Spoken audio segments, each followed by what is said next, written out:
से दो लड़के आए स्कूटी में और मेरे से बोले बोल राम। मैंने कहा नहीं, मैं राम नहीं बोलूँगा, अल्लाह अकबर बोलूँगा। तो फिर कहने लगा वालेकुम सलाम। मैंने किया वालेकुम सलाम। कहने लगा बोल राम।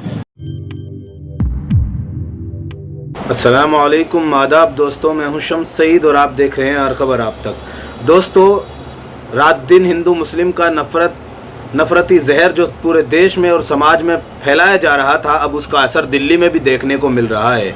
दरअसल आपको बता दें कि दिल्ली में भी एक शख्स को नाम पूछकर मारा पीटा गया है। ऐसा आरोप लगाया गया है कि उनके साथ मारपीट हुई है और ज़बरदस्ती उनसे जय श्री राम का नारा बुलवाया गया है। और ये कहाँ का मामला है, कहाँ का नहीं, ये हम तमाम तर चीज़ें आपको बताएंगे। लेकिन उससे पहले उस शख्स ने जो आरोप लगाए हैं आप उनको देखिए और समझिए। नाम बताइए भाई, क्या है आपका? मेरा नाम मोहम्मद अख्तर है। मोहम्मद अख्तर भाई, आपके साथ क्या वारदात हुई थी? मेरे साथ वारदात हुई, मैं होश काजी से सीताराम बाजार की तरफ जा रहा था।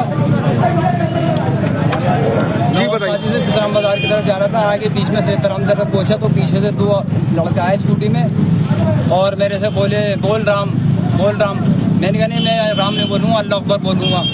तो फिर कहने लगा वालेकुम सलाम। मैंने किया वालेकुम सलाम। कहने लगा बोल राम।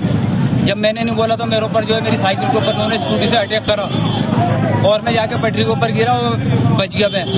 फिर दोबारा मैं साइकिल उठा के चला तो वो मुझसे पहले सिक्योरिटी आगे लेके भागे और उसके बाद पटरी में चढ़ाई। जैसे मैं दोबारा आगे गया, दोबारा उन्होंने ऊपर फिर मेरे ऊपर अटैक करा। वहाँ अटैक करने के बाद फिर मैं दोबारा साइकिल लेकर पटरी में से खड़ा हुआ तो वहाँ पर एक मोमडन लड़का जा रहा था स्कूटी में। मैंने कहा भाई जरा मैं अपने साथ ले चलो, मैं आगे तक जाना है, मेरे साथ ऐसा कर रही है। तो मैं उस बंदे के साथ बच के निकला। जब मैंने उसको अपनी पूरी बात बताई, मैंने कहा भाई मुझसे जबरदस्ती ये कह रहे थे राम बोलो। मैंने बोला नहीं, मैंने कहा मैं अल्लाह अकबर बोलूंगा।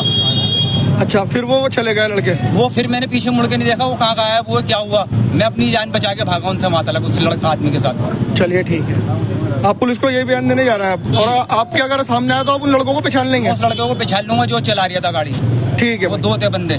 ठीक है। वीडियो आपने देख ली, आपको पता चल गया होगा कि इसमें कह रहे हैं कि वो शख्स साइकिल से कहीं जा रहा था और रास्ते में दो लोग पीछे से आए और ज़बरदस्ती उनसे जय सार का और राम का नारा लगाने को कहा। दरअसल इस नारे को लगाने में किसी को तकलीफ नहीं है और नहीं होनी चाहिए, लेकिन जबकि वो अपनी मर्जी से लगाए। अब आप ये देखिए कि जिस तरह से ज़बरदस्ती नाम पूछकर उनसे ज़बरदस्ती नारा लगवाने की कोशिश की जा रही है और देश में नफरत फैलाने की जो कोशिश की जा रही है, इससे आप अंदाज़ा कर सकते हैं कि देश विश्व गुरु बनेगा या नफरत गुरु बनेगा। ये अशरफ हुसैन है, इन्होंने लिखा है कि मुस्लिम व्यक्ति का आरोप रास्ते में रोककर जबरदस्ती धार्मिक नारा लगवाने की कोशिश की गई। दिल्ली हौज काजी थाने के सीताराम बाजार का ये मामला है। इसके लिए इसको आगे इन्होंने मिल्लत टाइम्स ने भी लिखा है कि दिल्ली के हौज काजी थाना के सीताराम बाजार में 52 साल के अख्तर से दो कट्टरपंथी युवा ने जय श्री राम के नारे लगवाने की कोशिश की थी। एफआईआर दर्ज होने के बाद पुलिस ने दोनों लड़कों को गिरफ्तार किया। सीसीटीवी से पहचान हुई आरोपी की।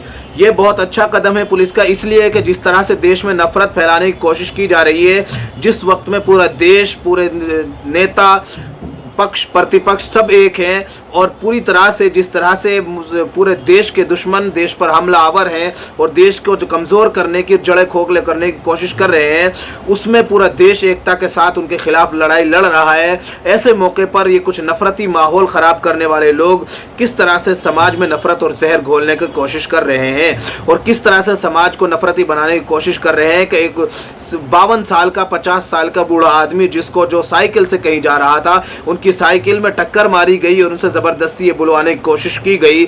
जब वो आगे चलकर कहीं उनको दूसरा एक लड़का मिला जो स्कूटी से ही जा रहा था और स्कूटी सवार ही वो लोग थे जिन्होंने इनके साथ ये जबरदस्ती बदतमीजी की। हालांकि इसमें बड़ी खबर यह है कि उनको गिरफ्तार कर लिया गया है, पुलिस ने अपने तहवील में ले लिया है।